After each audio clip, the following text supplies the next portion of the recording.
എനിക്ക് ചോദ്യമുള്ളതേ, നമ്മളിപ്പോ മ്യൂച്വൽ ഫണ്ടില് യൂണിറ്റും ഈ NAV ഒക്കെ ഉണ്ടല്ലോ. ഓക്കെ.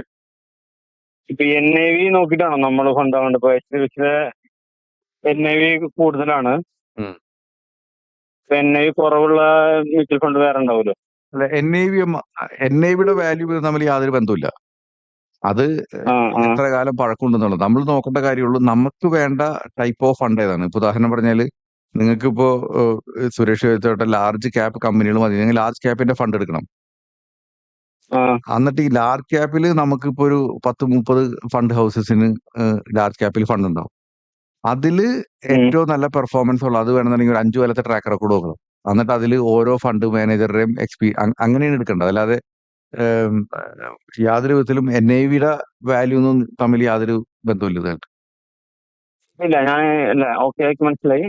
ഞാൻ എന്താ ചോദിക്കാൻ ഉദ്ദേശിച്ച ഇപ്പോ ഇതേമാതിരി എടുത്തു കഴിഞ്ഞാൽ നമുക്ക് HDFC-യിലൊക്കെ വരുമ്പോ നമുക്ക് 300-400 റുപ്യൊക്കെ ഉണ്ടാവുമല്ലോ. പക്ഷെ അത് നമ്മൾ വേറെ നോക്കി ചെക്ക് ചെയ്യുമ്പോ 30 റുപ്യ അല്ലെങ്കിൽ 40 റുപ്യക്കല്ലേ ഉള്ളൂ.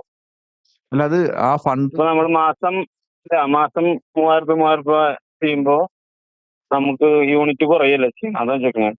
അത് കുഴപ്പമില്ല. കാരണം വെച്ചാൽ നമ്മൾ എന്ത് പറഞ്ഞാലും ചെറിയ യൂണിറ്റിന്റെ എന്തിന്റെ ആയാലും എത്ര പെർസെന്റേജ് എന്നുള്ളത് നമുക്ക് വ്യത്യാസം. ഇപ്പൊ നമ്മളിപ്പോ 30 രൂപയുള്ള NAV ഉള്ള ഒരു ഫണ്ട് എടുത്തു, 3000 രൂപയുള്ള ഫണ്ട്, 300 രൂപയുള്ള ഒരു ഫണ്ട് എടുത്തു. പക്ഷെ നമ്മൾ ഇട്ടേക്കണത് 3000 രൂപയാണ്.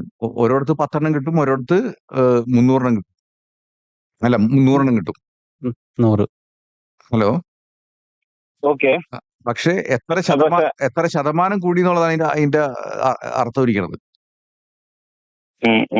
രണ്ടിലും വൺസ് മനസ്സിലായി. പറഞ്ഞു. 30 റുപ്യ ഉള്ളത് നമ്മള് യൂണിറ്റ് കൂടുതലോ 40-50 ആവുമ്പോ നമുക്ക് അല്ല, യൂണിറ്റ് എത്ര കൂടിയാലും എത്ര ശതമാനം കൂടി എന്നുള്ളതാണല്ലോ നമുക്ക് കിട്ടുന്ന ലാഭം.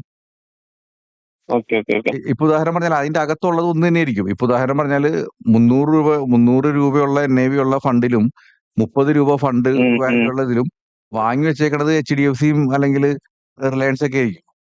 എന്നിട്ട് അതിന്റെ അകത്തുള്ള സാധനങ്ങൾ ഒന്ന് തന്നെയാണ്. എന്നിട്ട് ഇത് ഇനി എത്ര ശതമാനം അതിൽ ഉയർച്ച വന്നു എന്നുള്ളതനുസരിച്ച്. അപ്പൊ ഉദാഹരണം പറഞ്ഞാല് 300 രൂപ ഉള്ളതിന് 15%, 30 രൂപ ഉള്ളതിന് 10% തന്നിട്ടുണ്ടെങ്കിൽ നമുക്ക് ലാഭം 300 രൂപ വാങ്ങണതാ. അപ്പൊ അങ്ങനെ കണക്കാക്കിയാൽ മതി. അപ്പൊ ഫണ്ടിന്റെ ക്വാളിറ്റിയാണ് ഇമ്പോർട്ടന്റ് കാര്യം. അത്രേ ഉള്ളൂ. ഓക്കെ. മനസ്സിലായോ? Thank you. Thank you.